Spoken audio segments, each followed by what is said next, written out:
हाँ जजमान अब बैठो।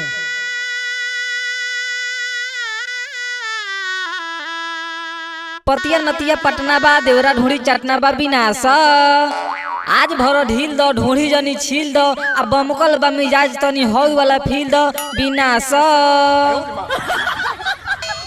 दुल्हा दुल्हन के जोड़ी सेम सेम बा और दुल्हन के ढोड़ी में 32 GB रैम बा विनाश। हे पंडित जी कौन मंत्र पढ़ रहे हो? पगला उला के लुका जी बंद करो। देवड़ा ढोड़ी चटना। अच्छा जजमान अब बीज डीजेवा पर बाजार लो ढोड़ी में लोढ़ी डाल दे तो ये सब खराब नहीं हल अखने तोरा बुरा लग रहा है। अजी नया जमाना का मंत्र है जजमान। अच्छा ये सब छोड़ो। ए जजमान अभी तक लड़किया के नहीं ले हो जी लगो भोर उर करा दो की भी हवा करावे में आय की विचार है जल्दी से लड़किया के बोला हो। हे जजमान मने की शादी ब्याह के समय है और तू एजा परमाणु बम छोड़ ले हो। नहीं पंडित जी ये परमाणु बम नहीं है ये आइटम बम है। ए जीजा जी तोरा परमाणु बम आइटम बम में जे छोड़े के है तोरा बवासीर को की जी कैसे तोरा बाबूजी पसंद कैलखुन है।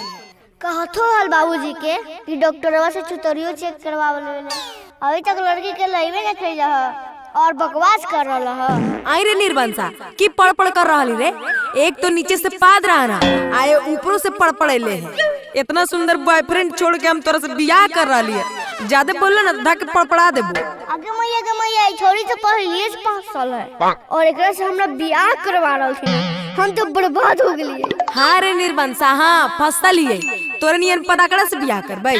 ए जजमान अभी शादियों नहीं होलो है और तू दोनों एरा पर झगड़ा करे लगल हो ये सब अशुभ न हो भाई जी ऐसे मत करो। देखो पंडित जी गुस्सा बरा दे है एक तब पात के आहिन कैले है और हमार बहनी से लड़ रहा है यही से गुस्सा बढ़ गए मगर ऐसा कोई बात नहीं है पंडित जी। अच्छा ऐसा बात हो जान कोई बात नहीं हम बियाह करे ले तैयारी है।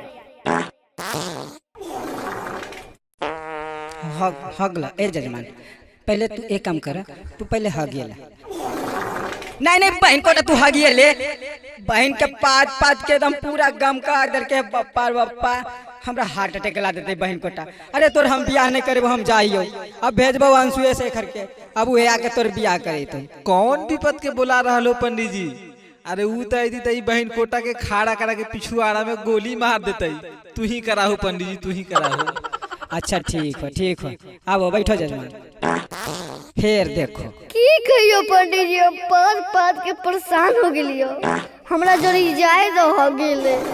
ए जीजा जी नहीं पचो हलो तो इतना कहा लगी खा ले लो। हट बहन के ए पंडित जी हमरा जाए दो ना जी हट बहन के कच्ची खिला दो पेट में गुड़गुड़ कर रहा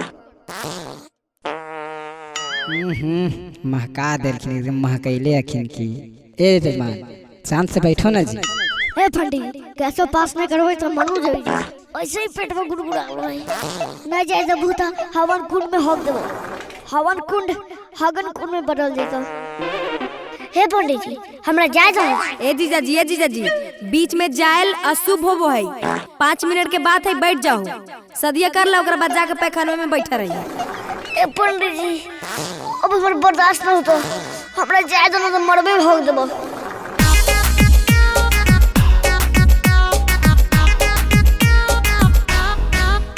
अरे कैसन करनी बहिन कोटा नसता गल जे हमरा पैखाना वाला जाए द पंडित जी 5 मिनट नहीं तो देवो हमारा वे पर ए पंडित जी जाए द बड़ी जोर से लागल हो। अरे कैसन करनी बहिन कोटा नसता गल जे हमरा पैखाना वाला जाए द पंडित जी 5 मिनट नहीं तो देवो हमारा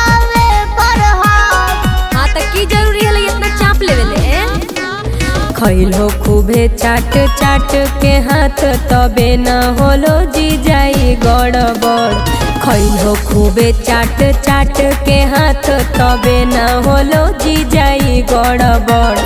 मड़वा पझड़ावा लगलो ए जीजा कहर रहलो पड़ा पड़। मड़वा पझड़ावा लगलो ए जीजा पाद रहल हो तू पड़ पड़।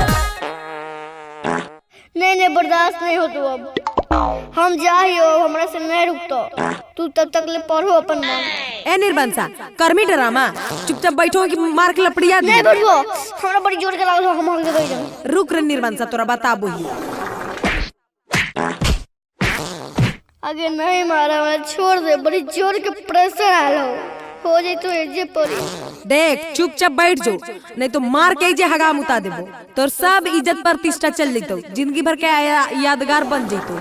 इज्जत प्रतिष्ठा अगर बचाना है को जीजा तो चुपचाप मड़वा में बैठा रहो नहीं तो सही में दीदी मार के हगा मुता देतो। बड़ी गोसाई है को।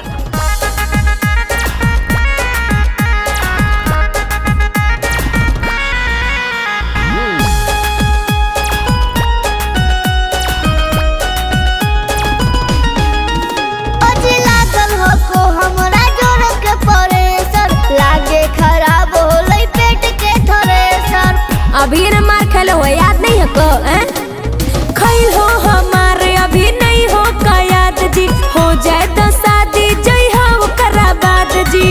चुपचाप बैठा अजी बारल हो को हमर जोर के बेचैनी कर रहलो पेटवा गरगन। मड़वा पझड़ावा लगलो ए जीजा कहर रहलो हो पड़ पड़। मड़वा पझड़ावा लगलो ए जीजा पाद रहल हो तू पड़ पड़। ए छी छी छी